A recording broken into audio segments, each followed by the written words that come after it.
오늘 우리가 파헤칠 물건 정말 소름 돋습니다. 자, 글돌이 할 것 없이 바로 화면부터 보겠습니다. 서울북부지방법원 사건 번호 2024타경 113318 도봉구 도봉한신아파트 84제곱미터입니다. 먼저 임차인 현황부터 볼까요? 이 물건에는 임차인이 2명 있는데 내역을 보니까 방 한 칸에 1명, 또 주방 옆 방 한 칸에 1명, 이렇게 각각 2명의 임차인이 살고 있습니다. 등기부 등본을 보면 2020년 이후부터 근저당과 압류가 이렇게 빽빽하게 도배되어 있습니다.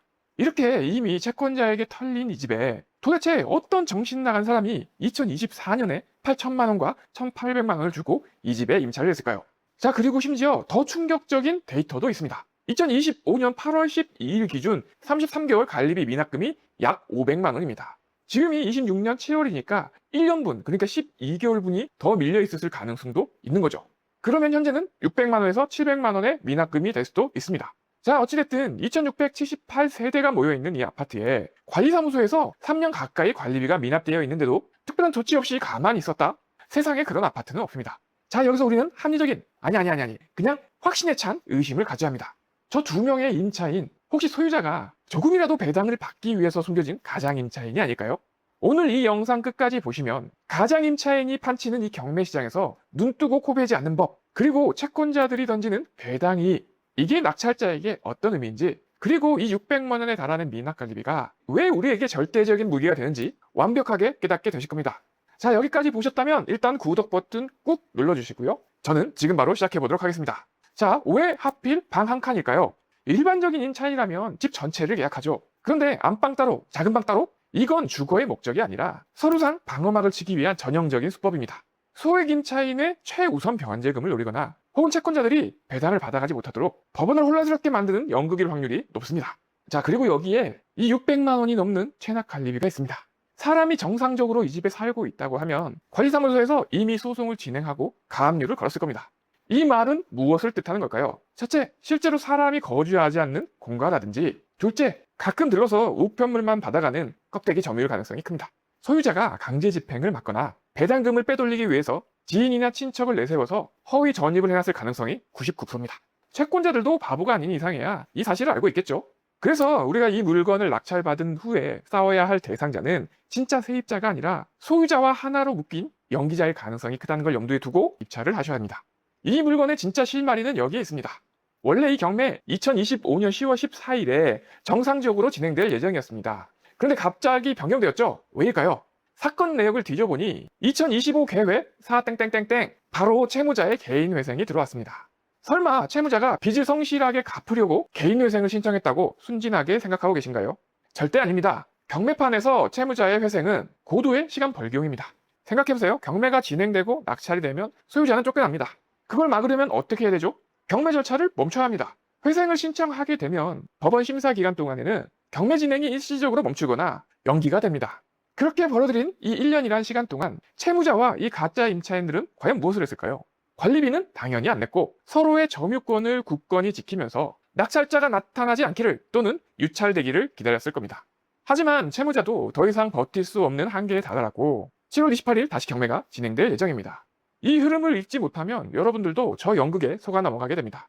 자, 그렇다면 이 물건 얼마에 써야 할까요? 2026년 7월 현재 이 도봉한신 아파트 84제곱미터의 매매 실거래가는 층수와 향, 그리고 수리 상태에 따라서 5억 5천만 원에서 6억 5천만 원 사이를 오갑니다. 초보자들은 시세가 6억이니까 5억 초반에 받으면 1억 먹네? 이렇게 달려듭니다. 틀렸습니다. 낙찰자라면 반드시 여기에 숨겨진 비용을 미리 계산하셔야 됩니다. 첫 번째, 이 미납관리비 지금 한 600만 원 정도 예상이 되는데요. 이 비용 당연히 생각을 하셔야겠죠. 그리고 이 비용뿐만 아니라 앞으로 이 집을 명도 받을 때까지 또는 팔릴 때까지 관리비도 계산해 놓으셔야겠죠. 자, 두 번째, 이 가상 임차인들을 끄집어내기 위한 명도 비용, 이 비용도 금액에 넣으셔야 합니다. 자, 세 번째, 만약 잘 협의가 안 돼서 강제 집행까지 갈 경우 이 강제 집행 비용까지 녹여내야 됩니다. 그리고 여러분들이 아직 생각하지 못했던 비용도 있습니다. 바로 대출 이자 비용입니다. 이 사건이 명도소송까지 길어지게 되면 대략 1년 정도는 소송에 얽매이게 됩니다. 그러면 1년치의 이자 비용까지 계산을 해야 되는 거죠. 자, 이 모든 비용을 철저하게 계산하고 들어가셔야 손해를 보지 않고 수익을 낼 수 있습니다. 자, 여기서 아주 가장 중요한 질문을 하나 던져야 됩니다. 자, 배당이 이루어지거나 명도가 잘 끝나면 너무너무 좋겠지만 만약에 채권자들이 배당 기일에 배당 이의를 걸면 도대체 경매판은 어떻게 돌아가는 걸까요? 이 부분을 완벽하게 이해하셔야 이 물건에 진짜 입찰을 하실 수 있는 겁니다. 결론부터 말씀드리면 채권자들이 배당 이의를 거는 순간에 이 경매는 단순히 낙찰과 명도의 싸움이 아니라 돈과 시간이 꽉 막히는 진흙탕 싸움으로 번집니다. 정확히 어떤 시나리오가 펼쳐지는지 한번 보겠습니다. 이 가장 임차인으로 의심되는 임차인들에게 배정되었던 그 임차 보증금 8천만 원 중에서 5천만 원 정도 배당이 되고 또 2,800만 원은 최우선 변제금이니까 배당이 된다고 보면 이 배당금은 전부 법원에 꽁꽁 묶입니다. 채권자들이 저 임차인들 가짜입니다 라고 주장을 해도 법원은 어느 누구의 편을 들어주지 않고 일단 그 배당금을 법원에 공탁시켜 놓습니다. 임차인 입장에서는 보증금을 받아야 집을 비워주든 말든 할 텐데 그 돈이 법원에 묶여서 나오지 않는다? 그때부터 이들은 내 보증금이 판결 나기 전에는 못 나간다면서 악을 쓰고 때를 쓰기 시작할 겁니다. 물론 그 전에 내가 명도 확인서로 이 임차인을 잘 설득을 해서 집을 비웠다. 그러면 나와 배당과는 상관없는 거니까 끝난 거지만 이렇게 가장 임차인들이 마음을 먹고 만들어 놓은 이 상황에서 그렇게 쉽게 점유를 내줄 것 같지는 않습니다. 자, 그러면 인도명령으로 이 사건이 해결되는 거 아니냐? 이렇게 물어보시는 분들도 있을 건데 인도명령 결정이 난다고 하더라도 판사나 집행관 입장에서는 이 배당 이의소의 결과가 나올 때까지 강제 집행을 유예할 확률이 매우 높습니다. 그러면 과연 이 결과가 나올 때까지 그냥 우리 손 놓고 기다려야 될까요? 아니죠. 뭐라도 최선을 다해봐야죠. 일단 저 임차인들의 목적은 돈을 받아가는 거잖아요. 그래서 우리는 따로 소송을 거는 것보다는 어차피 이 임차인이 가장 임차인이 아니고 진짜 돈을 받아야 될 임차인이라면 내가 명도 확인서와 인감증명서를 줄 테니까 이거를 받고 배당을 받을 수 있도록 노력해 보시라 이렇게 설득을 하시고 법원에도 마찬가지로 이 사람들이 진짜 임차인이라는 걸 내가 도와주겠다 이런 식으로 임차인을 설득해서 빨리 집을 비우도록 하는 게 가장 1순위겠죠. 자, 그리고 잔금을 치르면서 인도명령을 신청하고 그 이후로 바로 점유이전 금지 가처분도 미리 해 놓으셔야 됩니다. 점유이전 금지 가처분이라는 것은 말 그대로 점유를 이전하지 말라는 처분을 내려달라고 하는 겁니다. 지금 여기 임차인 2명이 있잖아요. 이 임차인 말고 새로운 임차인이 들어오지 않도록 이 임차인을 확정시켜 놓는 것이 점유이전 금지 가처분입니다. 그래서 인도명령 대상자가 된다든지 아니면 추후에 명도 소송을 하더라도 다른 사람이 소송 대상자 또는 인도명령 대상자가 아니고 이 2명을 계속해서 유지를 해놓는다는 말입니다. 그래야 다른 시간 끌기로 새로운 임차인이 들어오지 못하는 겁니다. 자, 여러분 제가 지금까지 설명을 해드렸는데요. 물론 저는 최악의 상황만 미리 말씀을 드리는 겁니다. 생각보다 쉽게 끝날 수도 있습니다.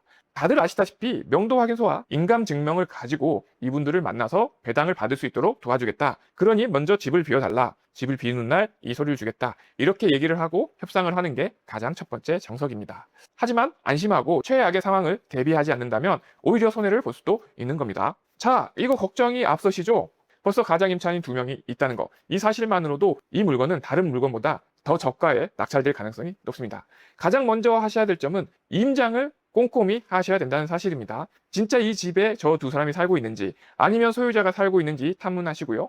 관리사무실 가셔서 관리비 내역을 정확하게 확인해 보시고 공용관리비인지 전용관리비인지 이 부분을 명확하게 따져보시기 바랍니다. 그런데도 입찰을 하고 싶다. 그러면 생각했던 금액보다 더 저렴하게 입찰을 하십시오. 낙찰이 되면 지금까지 했던 비용들도 모두 포함해서 수익을 낼 수 있을 겁니다. 자, 오늘 영상이 여러분의 시야를 조금이라도 넓혀줬다면 구독과 좋아요 눌러주시고요. 저는 다음에 또 다른 물건을 가지고 찾아오도록 하겠습니다.